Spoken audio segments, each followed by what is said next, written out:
Hello inspector वरदान, आप जल्दी बंगला नंबर 113 में पहुंचिए। अभी अभी खबर मिली है कि एक 13 साल की लड़की ने अपने पूरे परिवार को खत्म कर दिया है। इंस्पेक्टर वरदान ने जब ये सुना तो उन्हें भी एक पल के लिए धक्का लगा।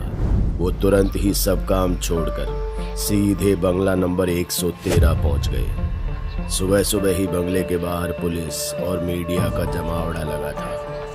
हादसे को अभी 2 ही घंटे हुए थे कि देखते ही देखते ये खबर पूरे शहर में आग की तरह फैल चुकी थी। क्या लगता है ये एक 13 साल की बच्ची अपने ही घर के 4 लोगों को मार सकती है? लगने या ना लगने से कुछ फर्क नहीं पड़ता इंस्पेक्टर वीरेन। सबूत क्या कहते हैं, फर्क इससे पड़ता है। वैसे कहाँ है वो?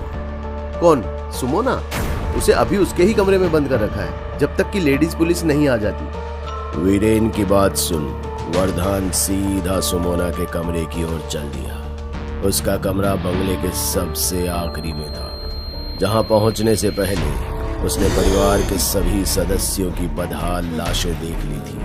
किसी की पीठ तो किसी का सीना तो किसी के चेहरे पर चाकू के इतने वार थे कि कोई भी लाशों को देखकर उल्टियां करने लगी। वरदान अभी सुमोना के कमरे के बाहर पहुंचा ही था कि उसे ऐसा लगा कि जैसे कोई उसके साथ साथ उसके ऊपर उड़ रहा था, और इस बात का शक उसे नीचे एक परछाई देखकर हुआ। मगर जैसे ही उसने अपने आसपास देखा तो उसके अलावा वहां कोई नहीं दिखा। वरदान दरवाजे पर खड़ा था। इससे पहले कि वो दरवाजा खोलता उसे कमरे के अंदर से एक और लड़की की आवाज सुनाई दी, जो कि सुमोना की नहीं थी। सामने सुमोना शीशे के सामने खड़ी अपने बाल बना रही थी और उसके हाथ अभी भी खून से सने हुए थे। अंकल आप आ गए? मुझे लगा ही था कि आप ही इस केस को हैंडल करेंगे। अफसोस आज आपको इस बंगले में चाय कॉफी पूछने के लिए कोई नहीं है। वो क्या है ना, मैंने सबको मार दिया। सुमोना, ये क्या अनाप शनाप बोल रही हो? वो सब तुम्हारे अपने थे। उन्होंने तुमको जन्म दिया था और बदले में तुमने उनको क्या दिया? इतनी भयानक मौत। मैंने उन्हें मारा नहीं है, बल्कि मैंने तो अपना बदला लिया है।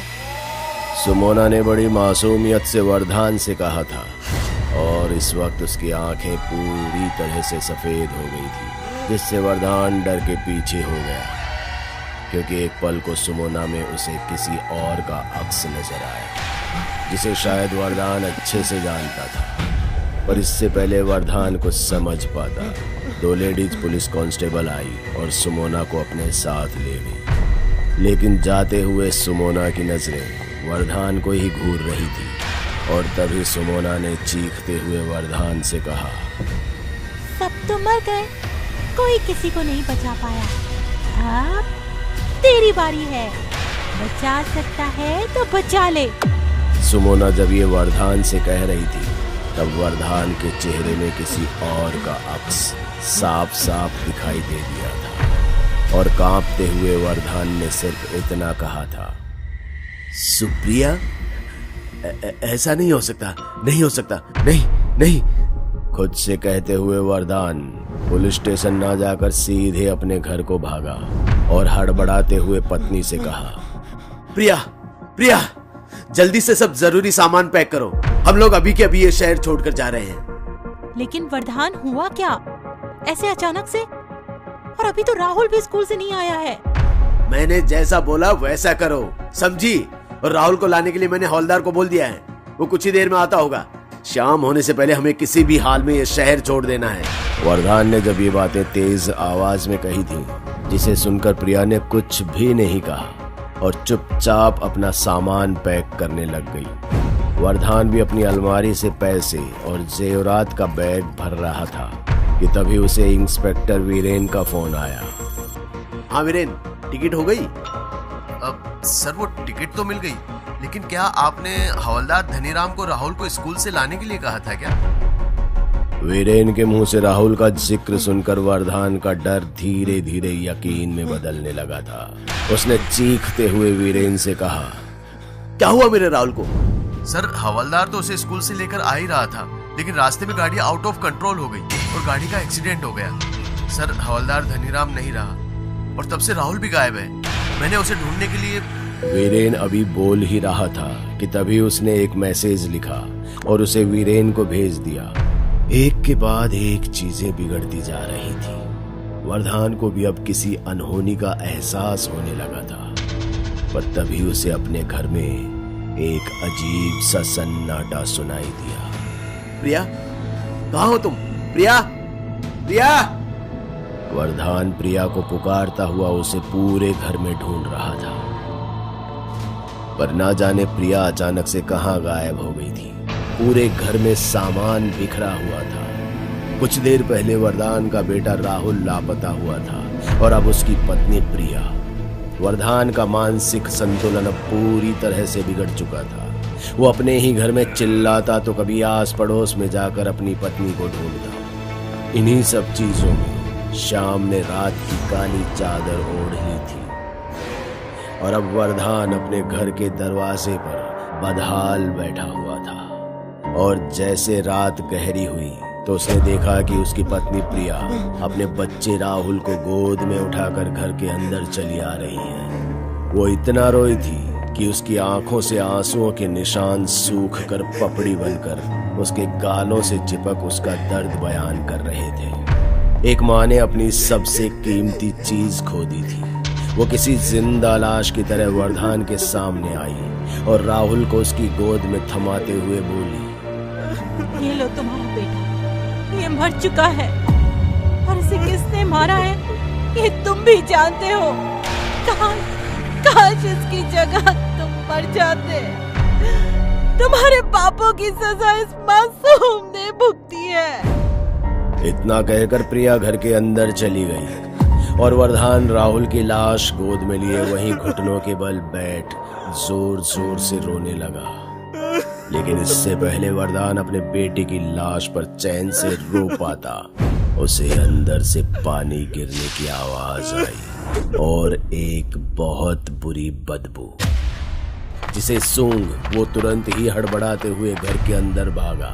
वरदान जब घर के अंदर गया तो देखा कि प्रिया अपने ऊपर मिट्टी का तेल डाल चुकी है। उसके हाथ में एक माचिस है जिसे जलाने ही वाली होती है कि तभी वरदान प्रिया के आगे गिड़गिड़ाते हुए कहता है, नहीं प्रिया, ऐसा मत करो। मेरे पास तुम्हारे सिवा कुछ भी नहीं बचा है। मेरा यकीन करो प्रिया, मैंने कुछ भी नहीं किया। वरदान ने सिर्फ इतना ही कहा था कि तभी उसके पीछे किसी की आवाज सुनाई दी। अब तो सच बता दे वरदान, या इतनी लाशें देखकर भी तेरा मन नहीं भरा भी? इस बात पर जब उसने पीछे मुड़कर देखा तो उसके होश ठंडे पड़ गए। राहुल अपने दोनों हाथों और पैरों पर किसी जानवर की तरह रेंगता हुआ वरदान के पास आ रहा था। राहुल को इस हाल में देख प्रिया भी दौड़ते हुए उसके पास जाने को हुई ही थी, पर वरदान ने प्रिया को ऐसा करने से रोक दिया। नहीं प्रिया, ये हमारा राहुल नहीं है। क्या? अगर ये हमारा राहुल नहीं है तो फिर कौन है? बताओ कौन है ये? प्रिया वरदान का गिरेबान पकड़कर गुस्से में उसे पूछ रही थी। तभी वरदान ने झुंझलाते हुए कहा, बंगला नंबर 113 की असली मालकिन सुप्रिया रायचंद है, जिसे इसकी सौतेली माँ ने धोखे से पागल बनाया और इसे इसके ही घर के एक कमरे में बंद कर दिया था। पिछले 8 सालों से ये अपने ही कमरे में बंद थी। फिर एक दिन इसकी सौतेली माँ ने मुझे अपने घर पर फोन करके बुलाया, मेरे साथ दोस्ती बढ़ाई, मुझे प्रमोशन दिलाने का वादा किया, पर बदले में मुझे उसके लिए एक काम करना था। प्रमोशन का सुनकर मैंने भी उस काम के लिए हाँ कर दी थी। तब मुझे पहली बार सुप्रिया से मिलवाया गया। वो 4 महीने पेट से थी।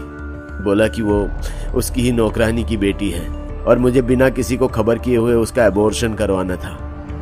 वरदान अभी बोल ही रहा था कि तभी राहुल ने उस पर हमला कर दिया और उसके जिस्म से मांस नोचकर खाने लगा। प्रिया भी वरदान को बचाने की कोशिश करने लगी। वो भी इससे बचने के लिए राहुल के साथ हाथापाई करने लगा, लेकिन कमजोर रहा। तभी इसी बीच वरदान का फोन बजने लगा। फोन वीरेन का था। वरदान ने किसी तरह फोन उठा लिया। सर, मैंने गड्ढा खोदकर बॉडी निकाल ली है, अब क्या करना है इसका? बॉडी की बात सुन राहुल के अंदर सुप्रिया रायचंद की आत्मा भी चौंक गई थी, क्योंकि वीरेन जिस बॉडी की बात कर रहा था वो सुप्रिया रायचंद की ही थी। तभी वरदान ने भी वीरेन से तुरंत कहा, वीरेन, बॉडी को जला दो अभी। बॉडी जलाने की बात सुन राहुल के अंदर सुप्रिया की आत्मा वरदान पर और गुस्से से हमला करने लगी, जिससे वरदान अधमरा हो गया। उसके जिस्म में अब बस चंद सांसें बाकी थी, पर वो जिंदा था। मेरा बदला अभी पूरा नहीं हुआ है। तुझे मारे बिना मैं मुक्त नहीं हो सकती। गुस्से में कहते हुए सुप्रिया वरदान की गर्दन पर वार करने ही वाली थी, और इधर वीरेन सुप्रिया की सड़ी हुई बॉडी पर पेट्रोल डाल उसे आग लगाने ही वाला था कि तभी मौका देखकर सुप्रिया ने चाल चल दी और राहुल का मुर्दा शरीर छोड़ सुप्रिया वरदान की पत्नी प्रिया के शरीर में समा गई और पास में रखे लाइटर को जलाते हुए बोली, वीरेन को रोक दे, वरना तेरी पत्नी प्रिया भी नहीं बचेगी। सुप्रिया की ये चाल देखकर वरदान तड़प उठा।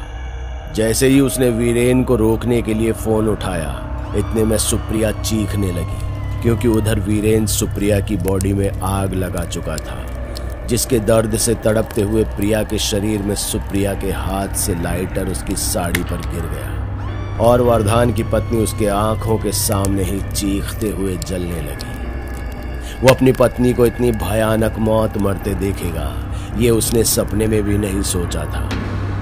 इसके बाद वरदान हमेशा के लिए पागल हो गया और सुमोना की भी दिमागी हालत देख उसे भी मेंटल असाइलम में भेज दिया गया।